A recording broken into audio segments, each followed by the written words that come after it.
నమస్తే Chandra, welcome to great Andhra big story. ఎవరు తీసిన గోతిలో వాళ్లే పడతారని అంటుంటారు. కొందరు పక్క వాళ్ళ కోసం గొయ్యి తవ్వుతున్నాం అనుకుంటారు, కానీ తమకి తెలియకుండా తామే ఆ గోతిలో పడతామని అనుకోరు. అలాంటి వాళ్ళని అమాయకులనే అంటారు. కానీ ఒక్క ఎల్లో మీడియా మాత్రమే అలాంటి వ్యక్తిని అపర చాణక్యుడు, మేధావి అని కొనియాడుతుంది. ఇంత చెప్పాక ఈ మ్యాటర్ ఎవరి గురించో మీకు అర్థమయ్యే ఉంటుంది. అవును, చంద్రబాబు. ఎన్టీఆర్ ను వెన్నుపోటు పొడిచి పార్టీ లాక్కున్న దగ్గర నుంచి తనకి ఒక్కటే భయం, తన నుంచి ఆ పార్టీని ఎవరు లాక్కుపోతారో అని. ఎన్టీఆర్ కొడుకుల్లో ఆ తెలివిన్న వాళ్ళు ఎవ్వరూ లేరని తన ధీమా. కానీ ఒకసారి హరికృష్ణ కాస్త కదలిక చూపిస్తే బాబు అప్రమత్తమైపోయాడు. తర్వాత హరికృష్ణను దువ్వుకుని పక్కకు తీసుకున్నాడు. దగ్గుబాటి వెంకటేశ్వరరావు, పురంధేశ్వరి జంట తనకు పోటీ కాకుండా వాళ్లను పక్కన పెట్టాడు. ఇదంతా తన హయాంలో. ఇప్పుడు తరం మారింది. తాను వృద్ధుడైపోయాడు. తెదేపా వారసుడిగా తన కొడుకుని చూడాలనుకున్నదొక్కటే తన కోరిక. తన కొడుక్కి చెక్ పెట్టే సత్తా ఉన్న ఎవరిని దగ్గరకు రానియాడు. అందుకే జూనియర్ ఎన్టీఆర్ ని కూడా వాడుకుని వదిలేయటం తప్ప పార్టీలో స్థానం కల్పించలేదు. ఇస్తే తన కొడుకును మింగేస్తాడని భయం. ఆ మాటకొస్తే లోకేష్ టాలెంట్కి బిలో యావరేజ్ యువ నాయకుడైన చెక్ పెట్టే ప్రమాదం ఉంది. అందుకే అసలు పార్టీలో యువకులే లేకుండా చూసుకుని జాగ్రత్త పడ్డాడు చంద్రబాబు. ఉన్నంతలో ఒకే ఒక్కడు ఎర్రనాయుడు కొడుకు రామ్మోహన్ నాయుడు.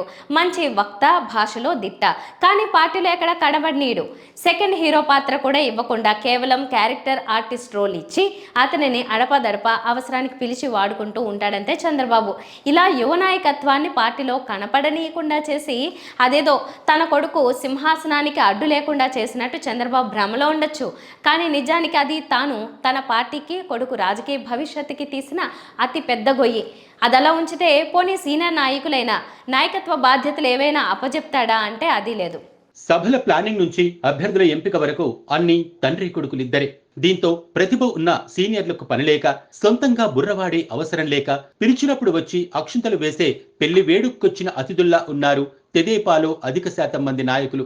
దీనివల్ల పార్టీలో నాయకత్వ లోపం కొట్టొచ్చినట్లు కనిపిస్తోంది. తెదేపాకు ఓటెయ్యాలంటే చంద్రబాబు వృద్ధాప్యం, లోకేష్ అసమర్థత తప్ప మరొక నాయకత్వం, ధీమా కనిపించట్లేదు న్యూట్రల్ ఓటర్స్ కి. చంద్రబాబు తన భయానుసారం పొత్తులు పెట్టుకోవడం, లోకేష్ తన ఇష్టానుసారం అభ్యర్థులను సెలెక్ట్ చేయడం, సీనియర్ లీడర్లకు లోకేష్ కు మధ్య సయోధ్య లేకపోవటం, క్షేత్రస్థాయి నాయకులకి, క్యాడర్కి ప్రాధాన్యత ఇవ్వకపోవటం, ఇలా అనేకమైన కారణాల వల్ల తెదేపా రెక్కలు విరిగిన పక్షిలా ఉంది. ఇక ఈ పార్టీ కూటమి కట్టిన జనసేన ఏమైనా బాగుందా అంటే అక్కడ ఇద్దరే, పవన్ కళ్యాణ్, నాదెండ్ల మనోహర్. వాళ్ళ లెక్కలేంటో వాళ్ళకి తప్ప జన సైనికులకు కూడా తెలియదు. 175లో 21 చోట్ల నిలబడుతున్న ఈ జనసేన పార్టీకి చెందిన జన సైనికులు ఎప్పుడో నీరుగారిపోయి కూర్చున్నారు.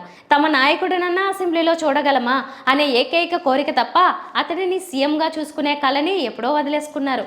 ఎందుకంటే ఆ కోరిక అతనిలోనే లేదని తేలింది కనుక. సరే, జన సైనికుల దీన కథ అటుంచితే ప్రస్తుత పరిస్థితి యథా తెదేపా తథా జనసేన అన్నట్టుంది. కానీ వైకాపాలో మాత్రం కనిపించడానికి జగన్మోహన్ రెడ్డి ఒక్కడే కనిపిస్తున్న వెనుక శక్తి, యుక్తి ధారపోస్తున్న ఒక మహా సైన్యమే ఉంది. ఎవరి ఐడియాలో కానీ సిద్ధం సభలు, బస్ యాత్రలు అన్నీ ఒక పద్ధతి ప్రకారం జరుగుతున్నాయి. ఈ విషయంలో మొత్తం ఐపాక్కే క్రెడిట్ ఇవ్వక్కర్లేదు. ఐపాక్ నుంచి, సలహాదారుల నుంచి, క్యాడర్ నుంచి, స్థానిక నాయకుల నుంచి, లోకల్ ఇన్ఛార్జీల నుంచి, ఆఖరికి విలేజ్ వాలంటీర్ల నుంచి కూడా సమాచారాన్ని సేకరించి జగన్మోహన్ రెడ్డి ఫైనల్ నిర్ణయం తీసుకుంటున్నారు. అది సభల నిర్వహణ కావచ్చు, అభ్యర్థుల ఎంపిక కావచ్చు. తెదేపాకు గ్రౌండ్ వర్క్ చేసి ఇచ్చే నమ్మకస్తులు లేరు. కారణం అటువంటి నమ్మకస్తుల్ని ఎంకరేజ్ చేయకపోవటమే. ఒక గీత గీసి ఆ గీత అవతల నిలబెట్టడమే. అది జగన్ కి, చంద్రబాబుకి తేడా. చంద్రబాబు కేవలం మీడియాని మాత్రమే నమ్ముకుని బతికేస్తున్నాడు ఇన్నేళ్లుగా. తనకి ప్రజల మీద, కేడర్ మీద, నాయకుల మీద, కార్యకర్తల మీద ఎప్పుడూ నమ్మకం ఉండదు. తనకు స్టార్ క్యాంపెయినర్లు కేవలం ఆ 2 పత్రికలు, ఆ 4 ఛానల్సే. తాను కానిది ప్రజలకు చూపించి వాళ్ళను నమ్మించి తనను గతంలో సీఎంను చేసిన ఘనత ఆ పత్రికలది మాత్రమే అని చంద్రబాబు నమ్మకం. అందుకే వాటిని నమ్మినట్టు దేనిని నమ్మడు. వాటి గోబెల్స్ ప్రచారమే తన ఆయుధం. ఒక అబద్ధాన్ని గట్టిగా మీడియా ద్వారా చెబితే జనం నమ్మక చస్తారా అనే బలమైన నమ్మకం బాబుది. జగన్మోహన్ రెడ్డి లెక్క మాత్రం అది కాదు. అతను రాజకీయాల్ని చాలా జాగ్రత్తగా చేస్తున్నాడు. ఒక సీటు రావాలంటే ఏం చేయాలి అనే ప్రశ్నకు సమాధానాన్ని 360 డిగ్రీస్లో ఆలోచించి క్షేత్రస్థాయి నుంచి పనిచేసుకుంటూ వస్తున్నారు. జనం హృదయాల్ని తట్టిన వాడే నాయకుడు, జనంతో పూర్తిగా మమేకం అయిపోయిన వాడే జననేత.